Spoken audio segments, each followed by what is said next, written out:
আমি তো আরেকটা জমি পাওয়ার জন্য ডক্টর মোহাম্মদ ইউনূস স্যারকে বাবা ডাকতে হলেও ডাকবো, কারণ আমার প্রয়োজন আছে।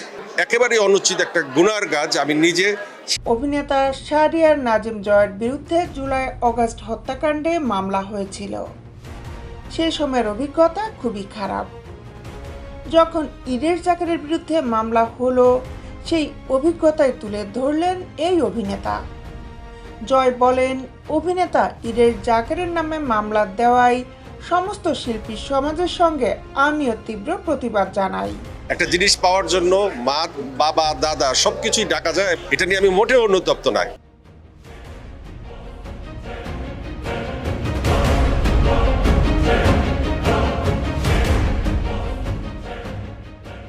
বিস্তারিত নিয়ে আপনাদের সাথে আছি আমি শামীমা সুলতানা।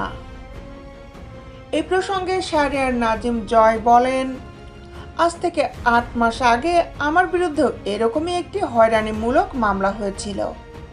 একমাত্র আশফাক নিপুণ ছাড়া আর কাউকে আমি পাশে পাইনি, বরং বাদ পড়েছি বিভিন্ন কাজ থেকে।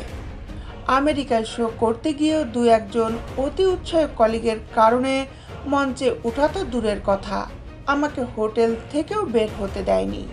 আজ ১৫ বছর ১৬ বছর একটা শাসক থাকে একটা দেশে, সেই শাসক নানাভাবে নানান জায়গাকে যখন দখলদারিত্বের মধ্যে আনে, তখন সামাজিক যোগাযোগ মাধ্যমে তুলে ধরেছেন কিভাবে তিনি সামাজিক মাধ্যমে হেনস্থা হয়েছেন।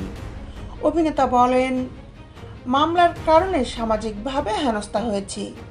অনেক অতি উৎসাহী আত্মীয়তা ভঙ্গ করেছে।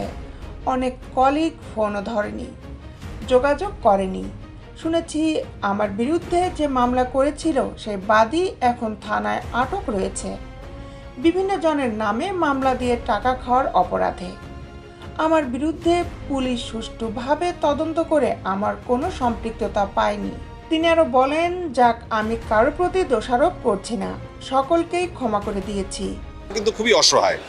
আমরা বিভিন্নভাবে আমাদের গ্যাস বিল দিতে হলেও কিন্তু সরকারের কাছেই যেতে হয়। আমার নিজের ছোটোখাটো ভুলের জন্য বারবার ক্ষমা চেয়েছি। বড় অপরাধী এবং অপরাধকে ছোট করে ফেলে এই ধরনের মামলা, যেখানে এমন একজন সেলিব্রিটির নাম ঢুকিয়ে দেওয়া হয় যে মামলার চেয়ে সেলিব্রিটিকে নিয়ে বেশি চর্চা হয়। তখন আসল অপরাধীরা মুচকি হাসে, মামলাটাকে হাস্যকর মনে করে। এতে বিচার প্রক্রিয়া পিছিয়ে যায়।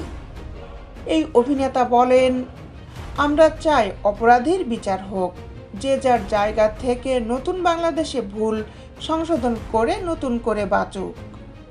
সকলের প্রতি সহানুভূতিশীল হোক। ছবিটিতে আমার অটিস্টিক বেবি আজানের সাথে আমি।